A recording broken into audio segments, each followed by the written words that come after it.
Maigsoon niyata sa atong tulumanon nga atong katinawan sa pagtuong Katoliko. Dunay panultihon sa kinaadman, non potest esse diuturnum quinun subist veritas. No reason can be lasting when truth does not rule. Way pangatarungan nga mulungtad kunwa sa kamatuoran ipasukan. Ang imong pulong o Dios o kamatuoran.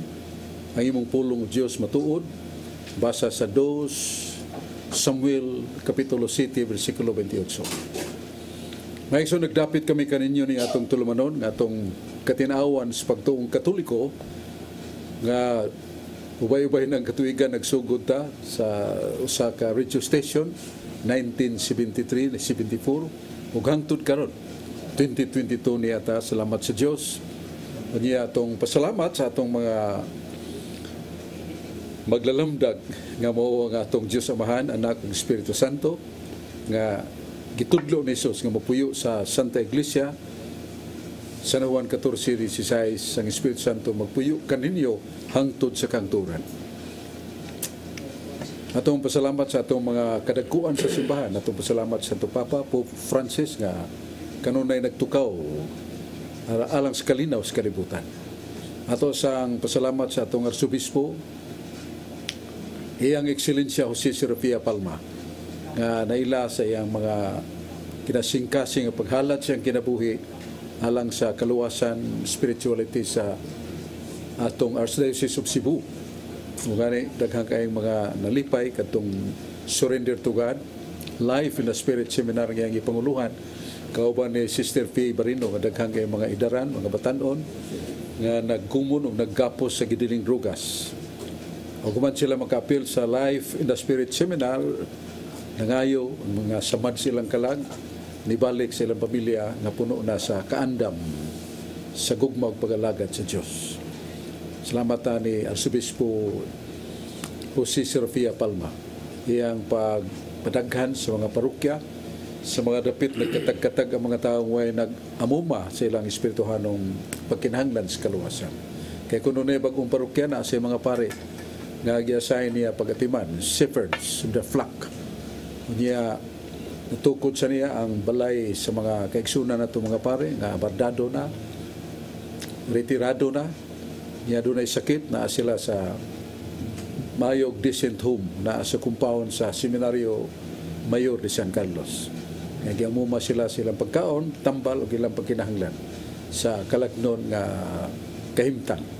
Muna mga igsoon nga salamat sa atong Arsobispo, iyang Ekselensya Jose Serapia Palma, mga obispo nga ni bulig niya, si Obispo Antonio Ranyola, Obispo Emilio Bataclan, Obispo Dudong Bilyones nga na ma-assign sa Shrine of St. Joseph, niya bagong auxiliary bishop nga taga-Talisay.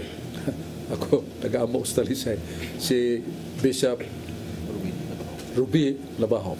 Ruben Labaho. Buutan kayo, ligdong kayo nga pagpare. Yan na tuboy pagka-auxiliary bishop. Ang iyang ordinasyon sa Agosto 19, anas katedral. Daghang kayo mga obispo mo tambong niya na sa inhalandumon nga hugna siyang kinabuhi. Kung sa atong Archdiocese kay makatabang gini siya kay si Monsignor Ruben, Bishop Ruben, auxiliary bishop, puno sa kasinatian, hayag kay salabutan, buutan, ligdong niya bansay sa temperance or life or discipline. Salamat kayo.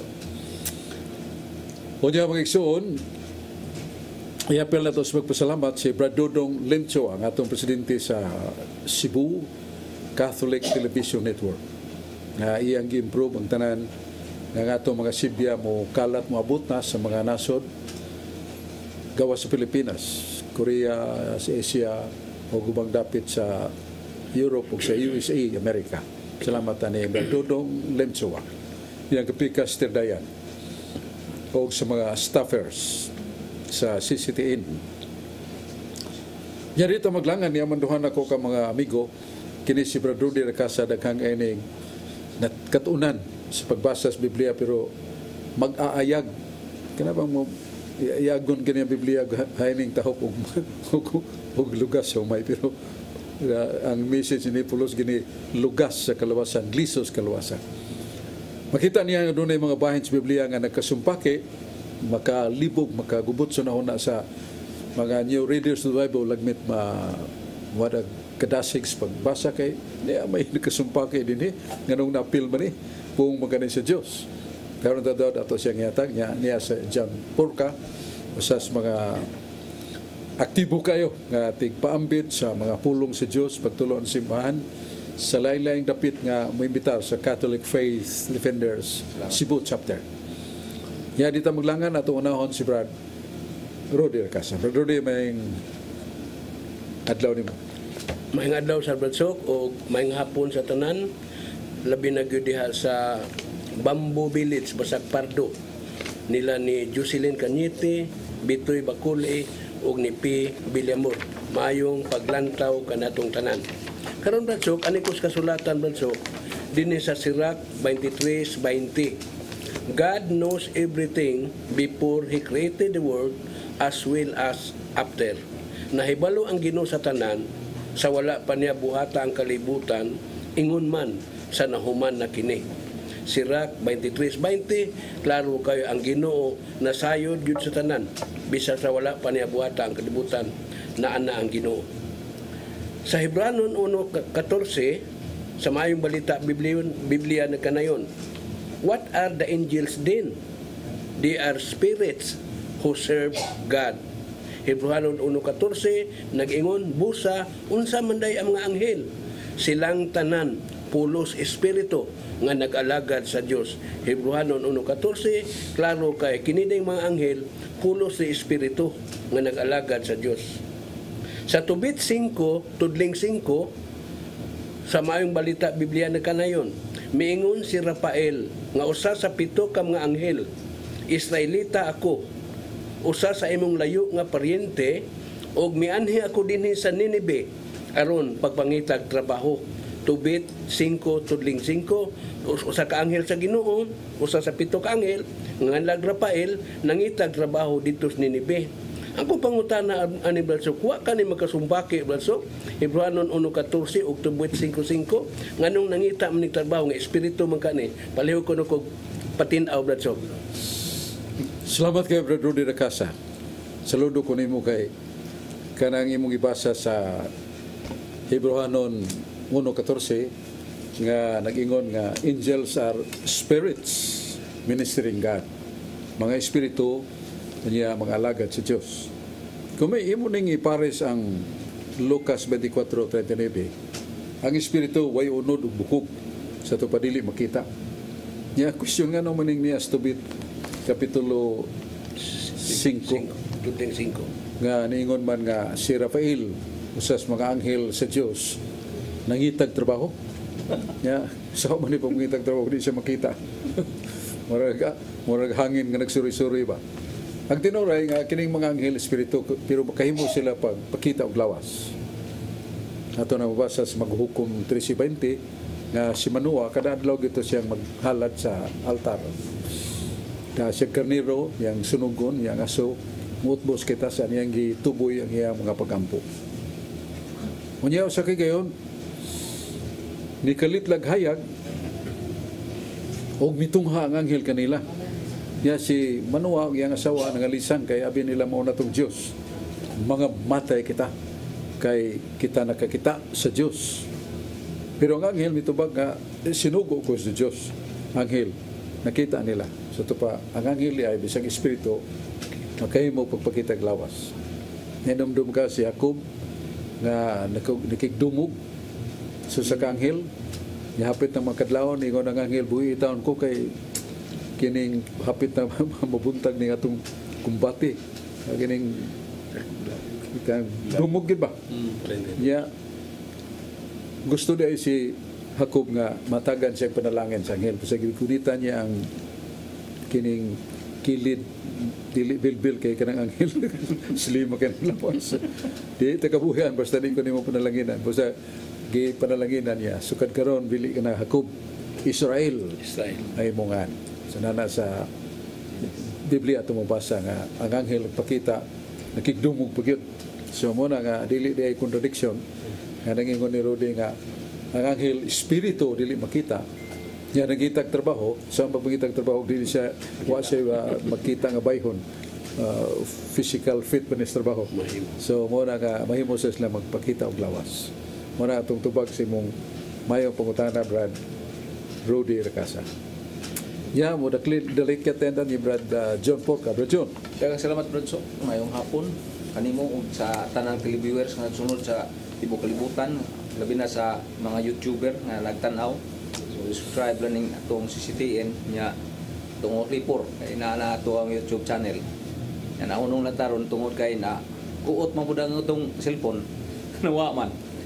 So akong salamat nimo Brad So labi na sa atong mga kaubanan nga minaw labi na sa sila si Nulinggo diha sa Mabulos sa Musur Sarin ug among partitura diha amo si Padre Bini Tao ug labi na sa Marigondon nga itong mga kada nagsunod yun ining programa kada Martes labi na diha sa atong chapel ug Mapuhon magkita na buta ugma sa Bible study ug Sabado kay natulo naman kaadlaw akong asahin dito Brad So Sabado ug Domingo ug Lunes Miyerkules sa alauna ngadto sa alas 4 sa hapon matag Sabado ug Domingo kana nya sila si Brad Romeo Danyo nga minausan kini bang tana Brad So giingon man nga ang pagpasipala sa Dios blasphemy o sala kining gihisgutan sa mga kaigsuonan nato Brad So nga kanunay natong nabatian nga maingon sila nga ang Dios literal gyud namatay sa akong pamalandong ani Brad So blasphemy magyud na kay ang Dios di man ta magkapasipala nya karon giingon naman noon nga patyo ng Dios nga ang Dios espiritu man suma sa San Juan 4:24 unsa ba ito'y katubag ni Brad So tinuod ning blasphemy ang sa o guban pa na nga sa patinaway kuno kuan doon ay mga pangatarungan Brad John nga ang nangatarungan gida sa iyang nganlan og prinsipyo iyang katakos nga iya sang gihalad ngadto sa Dios iya sang gihalad para sa katawhan nga motuo niya pero mo lagi nga ang usa ka pangatarungan kung wa na sukaranan sa Biblia dili ta mosalig niya na kay naa sa the New American Bible sa Sirach 3:23 nagingon nga human opinion mislead man and unbalanced decision is the fruit of human opinion. Muning mabasa na to sa New American Bible, Catholic Edition. Nga mabasa sa Sirach 3:23. Nga ang kaugalingong panghuna-huna, opinion, kasagaran makapasalaag sa mga tao. O nga ni, muhinog ka na so sa kadili makatarunganon ng hukom. So, muna nga, with that, a person relies on that, human opinion, wala siguro.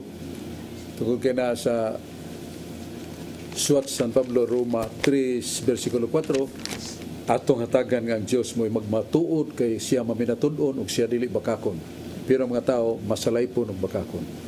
Mana with regard to the Word of God and the Word of man, we prefer the Word of God than man.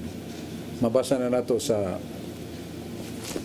Jeremias 44:28, nagingon, kung magtandi ang puong sa Diyos o puong sa tao, palabiha ang puong sa Diyos kaysa puong sa tao.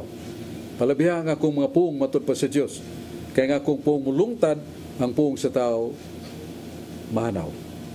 So mo na, ang atong ikatubag niya na nga, unsa may nasuwat sa Biblia. Ang nasuwat sa Biblia, sama si mong isulti ganina, He is a Spirit. Juan 4:24. God is Spirit. Kaya kung basahon na itong Kaalam 12:1, Spirit cannot die. So if God is Spirit, He cannot die.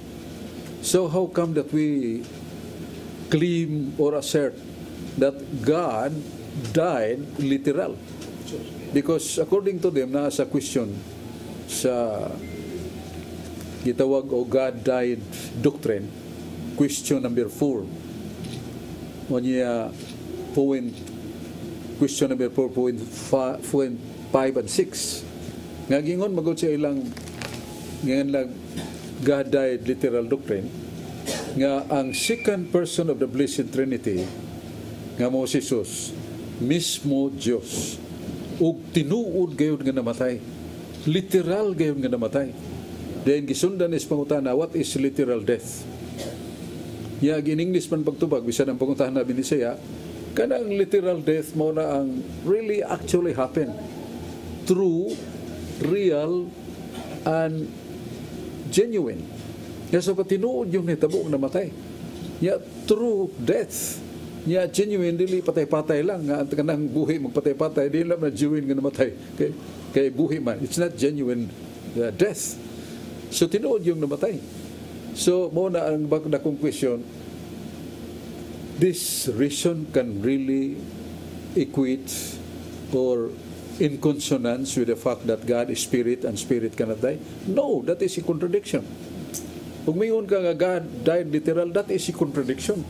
That is not parallel. That is not in consonance with the fact and truth found in the Bible that God is Spirit and Spirit cannot die. Naman nasa 1 Timoteo 1:17. Nangingon ikaw, Diyos, naghari sa katuigan, sa makatuigan. Ikaw Espiritu, dili ka mamatay. You are God. And you govern the world years upon years. You are Spirit. And you cannot die. So, mo na mabasa na ito. Muna, kung mingon ta nga, mangutana ta, nga, dili ka ni blaspheming ila, with due respect to them, maybe their effort, their creative mind does it. But it is contrary to the fact. Because we cannot rely human opinion. We can determine that is human opinion if it is not found in the Bible. And they admit, sa may ilang admission, the God died literal statement cannot be found in the Bible. Kanang pagpahayag nga ang Diyos namatay literal, di na mabasa sa Biblia. Kaya di mabasa sa Biblia, di ta kasiguro nga tinuod na, siguro ginagdili na mao. Kaya nganong dili mao? Because there is already the distinctions of the ontological nature of God, that God is Spirit and He cannot die. The only one who cannot die is God. Muna mabasa na ito suwat ni San Pablo sa 1 Timoteo 6:16. Iningon na ba San Pablo nga kining akong gisuwat o gisulti dili ni ako, iyan ni Kristo. Na sa 1 Corinto 14:37.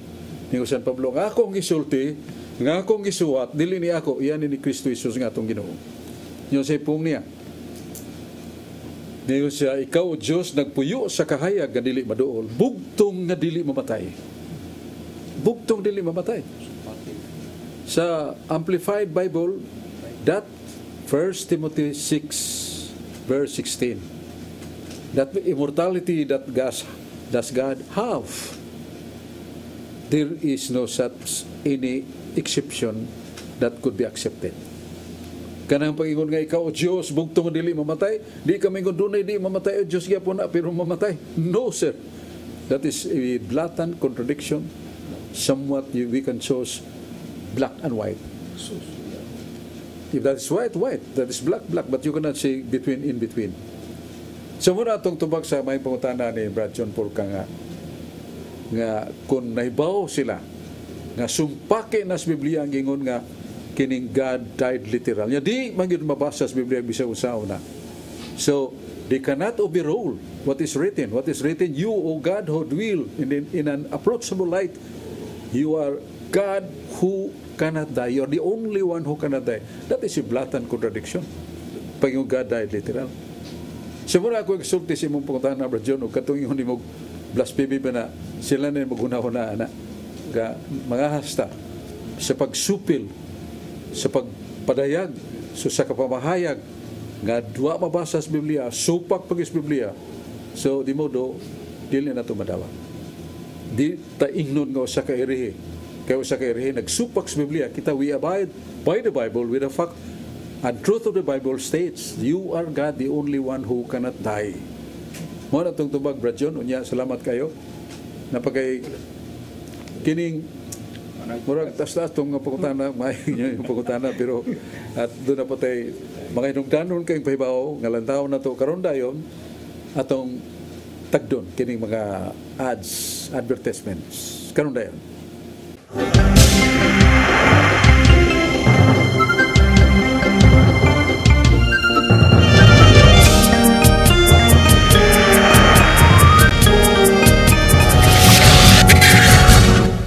Maigsoon balik ta sa atong tulumanon ng atong katinawan sa pagtuong Katoliko din sa Cebu Catholic Television Network niya sa Kabisayan Channel 47. So one nga mga regions, lain ng number pero just the same. It is derived from the Cebu Catholic Television Network. O diyaw ba na to? Atong tinamod sa kayo nga Catholic Faith Defender nga bugnaw gunahuna niya may mupambit sa mga pulong sa Diyos. Catholic Faith Defender si George Turifil, taga Bohol man rin, pero duga na si Cebu. Niya, kuyog na to si Carlo J. Madinas nga usa sa mga sharer sa Catholic Charismatic Youth Groups nga kanunay mo duo sa mga dapit mo imitar nga mga batanon nga nangita sa kahayag sa kamatuoran. Niya may igsoon dito maglangan atong mamation dayon si Carlo Madinas. Daghang salamat Brad Sok og maayong gabi kaning Brad Sok o sa atong mga suking tigtanaw sa atong programa ang katinawan sa pagtuong Katoliko. Niya greetings nako Brad Sok sa among puraparuko kaniadto si Father Anthony Morillo o ni Brad Michael Cabonilas o labi na ni Brad Mario Agbo sa taga Cordoba o kanimo Brad Herms Luina taga Calbayog Samar. Salamat sa imong paglantaw kanato. Ang akong pangutana Brad Sok base sa giwali sa atong mga kaigsuonan nga mga saksi ni Jehovah nga matod pa nila Brad Sok dili daw na siya tinuod Brad Sok nga doon natay gitawag og immortal nga kalag nga naa sulod sa atong lawas. Kita lunlun lamang pisikal ini kamatay sa tao mauna daw na Brad Sok magpaabot na ta sa pagkabanhaw sa nangamatay. Dili daw na tinuod Brad Sok nga ini kamatay sa tao dunay kalag nga hukman sa Dios aron maato barang langit mo atong impierno. Unsa may atong katin-awan na Brad Sok nga matod pa nila nga wala natay kalag nga immortal. Palihog ko papatinaw Brad Sok. Salamat kay Carlo sa imong may pangutana niya. Gikan sa atong mga higala nga Jehovah's Witnesses nga we also pay respect upon them. Ang mutubag niya na nasuwat gyud sa balang kasulatan. Atong mabasa sa balang kasulatan ang una atong basahon ang San Mateo 10:28 nga mingon si Jesus, ayaw ninyo kadluking makapatay sa lawas, pero dili makapatay sa inyong kalag. Kadluki siya nga makatambok sa inyong kalag ug lawas dito sa infierno. So nagisgot si Jesus Christ, our Lord, our supreme, the greatest, the holiest teacher, and that is Jesus Christ. Nga nagpaibaw gyud sa sumala sa San Mateo 10:28 nga dunay kalag ang tao, dunay lawas ang tao. Kunya, kung atong basahon ang 1 Hari 17:21 nga dunay batan-on nga namatay. Kunya si Elias sa kapropita nga na naibot itong dapita gisagup niya itong kabusan nga biyuda.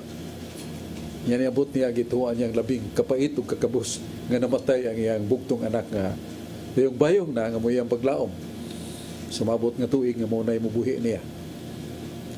O niya si Elias ningon ayo kabalaka manang buhi ang imong anak. Namatay gitaw na sir. Mana si Elias nga mitanaw sa maong batanon, nga namatay na gyud, nyangad siya sa langit. O langit itong amahan. Ang kalag nining maong batanon, nibiya na kaniya. Sa imong ngalan o Diyos, iuli pagbalik ang kalag para mabuhi siya. O giuli sa Diyos pagbalik ang kalag nga nigawas sa bata o nabuhi ang bata. Uno hari 17:21-22. So makita na to nga lahi ang kalag kaysa atong lawas. Ngay kamatay din nato mubiya ang atong kalag gikan sa atong lawas. Ya sa kinasingkasing nga pangiliyupo ni Elias, ibalik Ginoo ang iyang kalag ug giuli sa Ginoo nabuhi ang bata. Meaning soul is spirit different from our body. Our body is only a vessel of the soul. Doon natin mabasa sa balang kasulatan sa Ecclesiastes 12:7 nga mauning kamatayon. Sariya nga mubiya ang espiritu sa lawas, ang lawas mamatay. O ang espiritu mubalik sa Dios. O gisultihan ta ni San Pablo nga ngatong kalag o espiritu hukman dayon human sa kamatayon. Asa ni mabasa na sa 2 Corinto 5:8-10. Ngamingo San Pablo ang atong lawas bayanan ra. Ug biyaan ni sa atong kalag. Ug moadto atong kalag sukmana ni Kristo hukman dayon.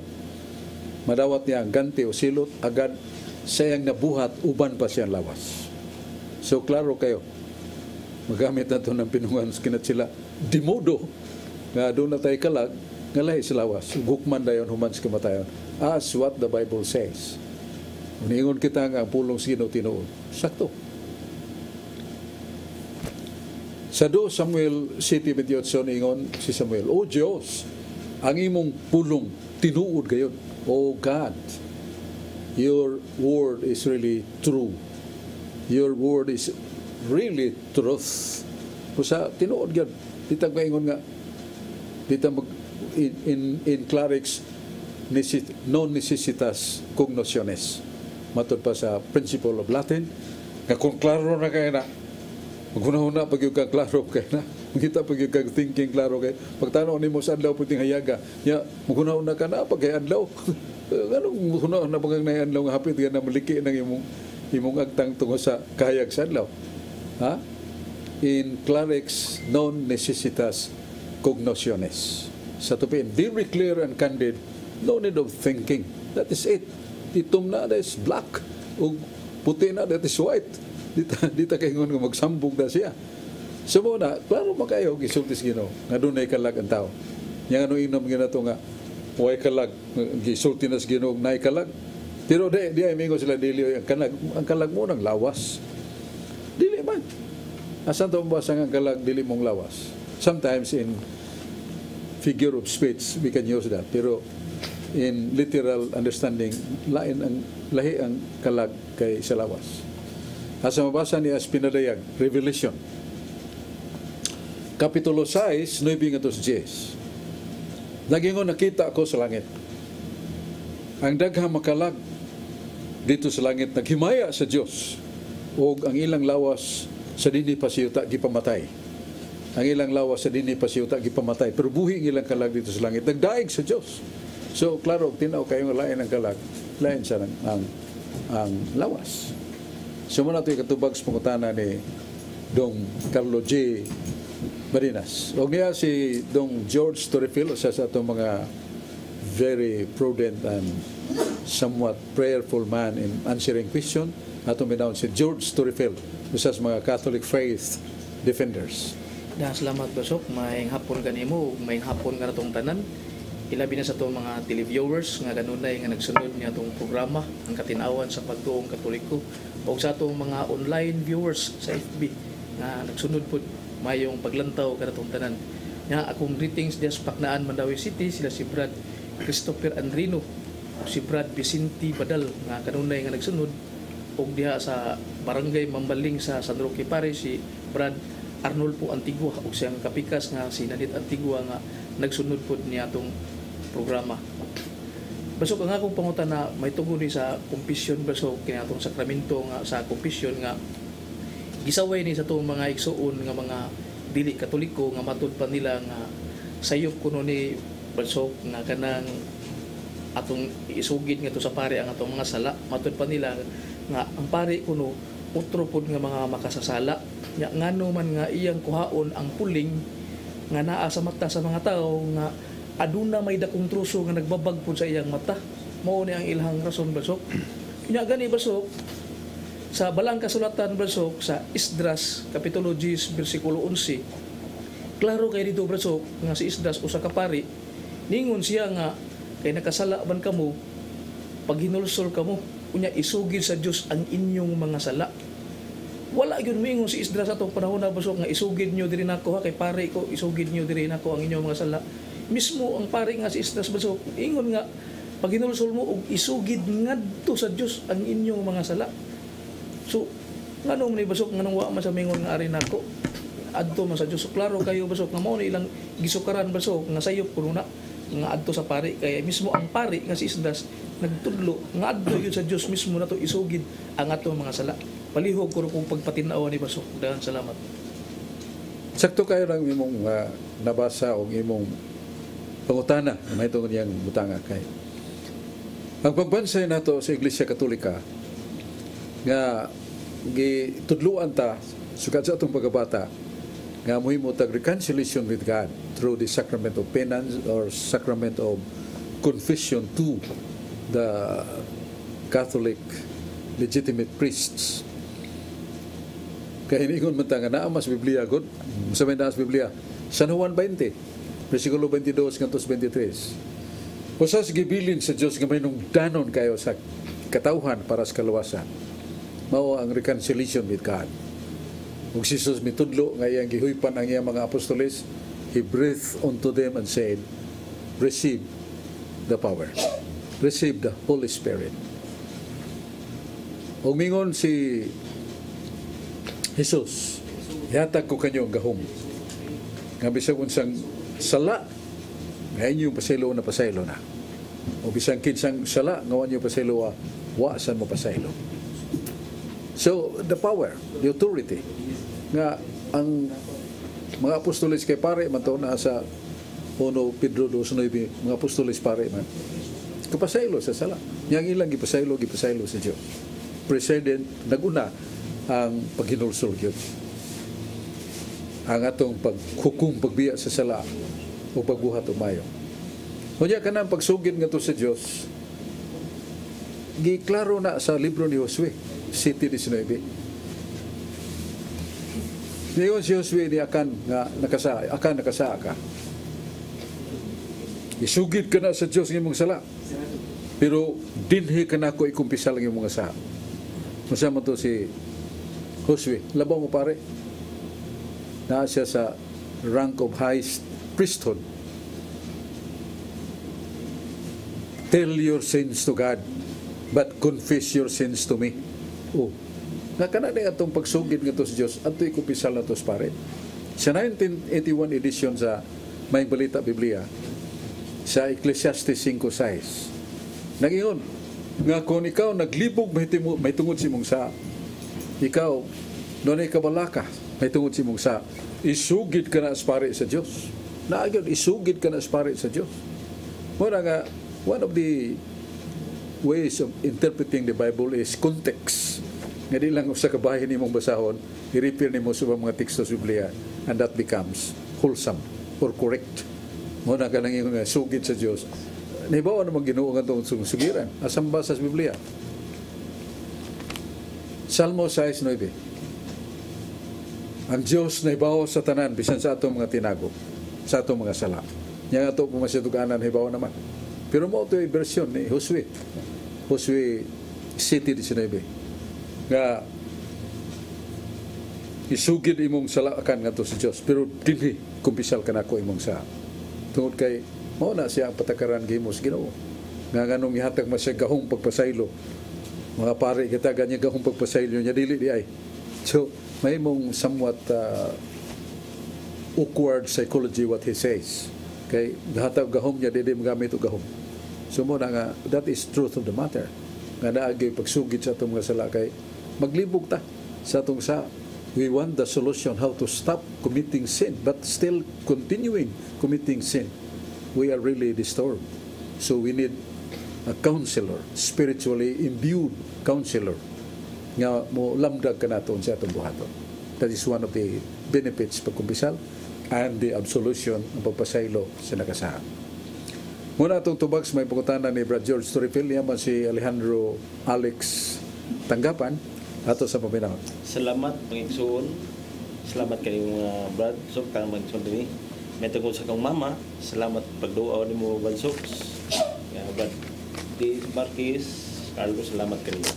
Ug may tungod aning sa Biblia Brad Sox. Sa Mateo 28:19 busa panglakaw kamo sa panudlo ninyo sa tanang mga nasod nga magbaptismo kanila ang ngalan samahan ug sa anak ug Espiritu Santo. Ako pangutana ba so? Kinahanglan bagayud nga pasakop kita sa simbahan? Dili ba si Jesus miari sa kalibutan ug nanudlo siya matud sa pan igo ra kaayo mo sampit nga dili mistil magpasakop ta. Palihog ta pasabot ta. Ang ubos kayong tubag pero gikinahanglan nato masayran nga anything which is done, anything which is existing has its own purpose. Bisan nun sa butang nga gihimos Ginoo niya siya ta nun lagi sa tuyo ara. Mura nga kining nagtukod sa iglesia. Tuis Petros it superhang Petram edificabo ecclesia miam et portiin fere non prevalebant ecclesia miam. Igo sum ubiscum in omnibus libus osque ad saecula saeculorum. You are Peter, and upon this rock I will build my church, and the gates of hell shall not prevail my church. Why? Because I will abide with my church all days, even until the end of time. Mabasa na to San Mateo 16:18, San Mateo 28:20. So, without reason at all, if God established the church, He has a purpose. And what is His purpose? Nasa Colossians 3:15. Namingon ang apostol nga San Pablo, muning kabubuton sa Diyos nga magpasakop ta sa lawas ni Kristo. Efeso 5:23, umsama ng lawas ni Kristo. Efeso 5:23. Si Kristo manguulo sa iglesia. O nga iglesia mo iyang lawas. O siya magaluwas sa iglesia nga mo iyang lawas. That's the purpose. Ngantuyo ni Kristo magpasakop ta sa iglesia aron maluwas ta. Kaya sa iglesia na ang pulong sa kinabuhi, pulong sa Diyos. Sa matuon nga iglesia na ang gahom. 1 Corinto 4:20. We, the ministers of God, are not only replaced with the knowledge to preach the word, but we have also the power from God. Masam na gahom ba? Gahom pagpasaylo sa sala, gahom pagkonsagrar sa panugbino nga may mong lawas ug dugo ni Kristo, gahom sa pagpakunsad sa Espiritu Santo. Ug kini maong kagahuman nga gikinahanglan nato sa atong kaluwasan. Sa mo nagpasakop ta sa iglesia. Doon na magani nga pinulungan sa karaan, extra ecclesia known as salvation. Sa ito pa, outside the church, there is no salvation. Kung nga, hindi ta mubiya na. Gawas na tuwag yun kay Bao, kaya doon na magiwa kay Bao. Nga naabay matuon ng iglesia, naabay evanghelios kalawasan, wala sila may Bao. Pero God provides them. The natural revelation of nature and somewhat the good conscience of them. Nga ilang tumanon, diktaras konsensya, magbuhat sila mayo, maglikay sa sala. Kadtungwa pa mahibaw. Matod pa sa Catechism of the Catholic Church that they may be lost, they may be saved. Nga lagmit yun sila maluwas. Ug kanang ilang salabutan ron nga of ilang konsensya nagubutsan ni nakatultul gusto that they may be lost also. Mas mo na nga necessarya kikinahanglan yun pasakop tas matuon ng iglesia. So mao na o mungutan na ta nganong doon na kay iglesia Ginoo na mas Biblia. Buhat 13:47. Niyo San Pablo kay kita, ang iglesia. Gihimo ta sa Dios nga instrumentos kaluwasan ngadto sa kinatumyan sa yuta. So unsa dayang iglesia? Instrumentos kaluwasan sa katawhan nga layo pa kayo gikan sa buhilaman sa grasya ni Kristo nga mao iyang grasya. Noon ito bag nato sa pangutana ni Brad Alexander nya Brad George na pati kay pangutana.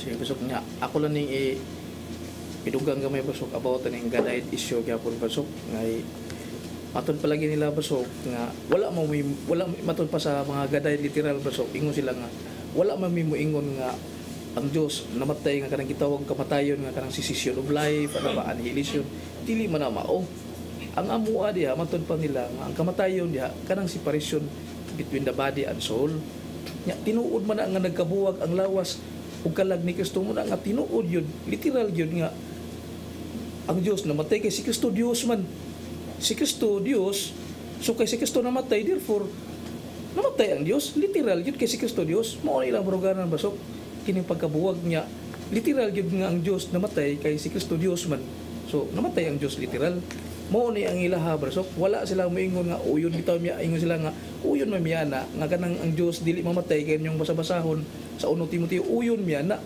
ang Dios dili siya mamatay nagi sa iyang divine nature pero uyon sa nga ang Dios namatay ngadto sa iyang human nature so murag duha ang sanga ni basok ba si Kristo duha ang iyang sanga dili siya mamatay tungod sa iyang divine nature unya mamatay sa ni siya tungod sa iyang human nature ingani ang ilahang biyo basok akong nabantayan pusto ba ni basok pala akong pagpatinaw sa basok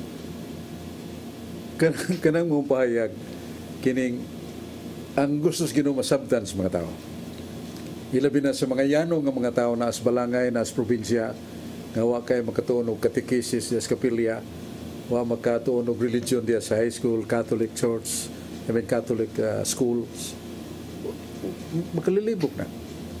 Ang yanog simple mao ang naa sa San Juan 1, versikulo 1 katos 3 ug 14 nga ang Dios, ang pulong maong Dios uban sa bahan.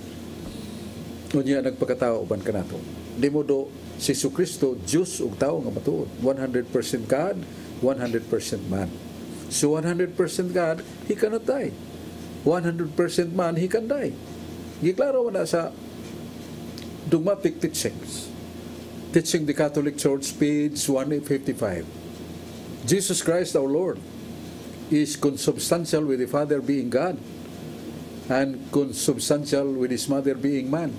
And He suffered as man. He died as man. But as God, He cannot die. Giklaro man na sa dogma. Ngano atong namang lisod-lisuron. Ingon itong profession ng Katsila sa panahon sa seminaryo pa. You pronounce corazon. Yang Pilipino nga seminarista, corazon. No! That's not corazon. Corazon. Padre, mo magikong lisod-lisuron. Oh, that's correct now. Lisod-lisuron. Wala nga din na ito lisod-lisuron ng mga tao. Kiklaro ka na. Ang 2 ka-volume sa The Early Church, Early Fathers, Volume 1, Volume 2, Volume 3. Ang nagsuwat sa Volume 1, Athanasius. Ang nagsuwat sa Volume number 2, si San Cirilo sa Jerusalem. Ang nagsuwat sa Volume number 3, si Ambrosius. Parehag yun lang gisulti. Mga church fathers. Gikutlo bigyan sa Athanasius, si San Pedro nagsulti ni ini. Nga ang Ginoong Jesucristo namatay, siyang tawhanon nga kinaya siyang lawas. Pero buhay sa Espiritu. Sa Volume 2 mo gihapon. Kantong mingon nga, kantong dili mo tuo nga si Jesus gisakit siyang unod. Ya, namatay siyang pagkatao niya siya nabanhaw siyang pagkatao. Kaya hindi mo tuo nini, dili na Katoliko. Kaya iyang pagka-Diyos wa mamatay.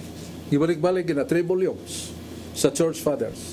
Athanasius, Cirilo, and St. Ambrose. St. Ambrose is the teacher of St. Augustine. Pulpog na nila nga si Kristo siyang pagka-Diyos dili mamatay. Ang iyang unod iyang pagkatao mo'y namatay. Sa Catechism, Compendium of Catechism, page 27, doon ay pangutana, unsa may namatay diya sa krus, ang tao o ang Dios? Gitubag magditso, ang namatay sa krus ang tao, dili ang Dios. Kaya di na mamatay ang Dios. Very simple catechism. Who did die on the cross? The man or God? The answer is the man who died. God cannot die. So simple as that. That is catechism. Kanong atong lubagon na ito ingon nga sa God died doctrine. Question number 4. Yeah, point 5 and 6. Sige sulti dito. Tinuod gayod ang di kaduhang persona Santissima Trinidad. Tinuod gayod nga si Jesus Dios. Ug tinuod gayod nga namatay ang Dios. Unsang kamatayo na nawad ano kinabuhi through death. Ya, makaako ta niya na pagpaminaw nga di naman na tinuod pagkasultiha. Muta na dong buwan magay ka, passionate magay ka. Kanang imong God died literal, doon na ni mabasa sa Biblia. O ano, nuwi mabasa sa Biblia. O kayo mabasa sa Biblia nga nung pwerte man imong pahimugatan na nga kanang di mabasa sa Biblia, di wa man siguro. O na sa kasulatan na sa New American Bible, Catholic Edition. Sa Sirach 3:23. So gisulti dito nga ang opinion sa tao makasalaag sa tao o kini makasangpot sa kadili dili makatarunganon nga hukom. Wala. Dili makatarunganon. Ya, ato daing greetings sa akong mga amigo sa Talisay, labi na ni Mayor Samsam Gulyas nga iyag yung gibubo tanan nga mga pangunahuna o mga ingno nato resources nga matabangan ng mga kabus Talisay labi na sa aksyon agad. Katong mga dunay na disgrasya, na sakit, na bali ang bukog, unsa pa, aksyon agad. 24 oras, 7 dias kada semana. Makaadto ta. Ang opisina na sa silong sa South Medical Center or District Hospital Talisay. Ya, ang katong mga kaigsunan nga naginanglan kayo pagpa-eskwela sa mga bata. Ya, mahal margyod ang mga private schools, although quality education sa sila, pero ang Talisay College, quality sad. Way bayad ang tuition fee, way miscellaneous fee, pero kato sang kabus unahon nato. Mo ni ko si Samsam nya, natong Mayo pertindakan nang nakagraduar, nang hilak ang mga inahan. 4,000 youth nakagraduar ng dag diploma. Nya mga inahan nang hilak sa kalipay kay pliti ra gyud bawon mo ilang gasto. Salamat kayo Mayor Samsam unya gisugdan niya pagduo mga barangay. Da ang tanang mga department heads aron dunay mga pangutana may tungod sa yuta, may tungod sa nangawa nga certification sa ilang kasal ug bunyag o may tungod sa mga naguba ba nilang mga building sa barangay, tubag dayon ug dagdag sa mga doktor nga naghatag og free medical check-up, free medicines. Salamat kayo Mayor Samsam Gulyas ug usab sa imong mga kauban, atong mga kauban si Vice Mayor Choy Asnar, ligdong buutan sa kayo nga Vice Mayor. Ya, si Digul Golias, si Maning Cabriana, Rudy Cabigas, si Danny Caballero, si Gil Restauro, Ferdi Rabaya, Lister Daan, og si Attorney Rocky Bass, og si Lito Bacaltos, og si Konsyal Ophelia Elana. Salamat kayo. Ang Diyos magapanalangin nato o kiyabtan tas panahon. Isinyasan na tas ng mga amigo nga salamat kayo. Sa akong magkauban si John Porca, si Rudy Racasan, iasad si Dennis Abarquez, si Mando Aquino, o si Carlo Badenas, si George Turfield, o si Alexander Tanggapan, John Porca, o si Rudy Cabigas, Rudy Racasan ni Gawas. Salamat sa inyong pagtuyog kanato. Tagbo ta po ning atong tulmanon ang katinawan sa pagtuong Katoliko dinhi sa Cebu Catholic Television Network. Mabuta, kalata abuta, subang kanasuran sa kalibutan. Thank you. God bless us.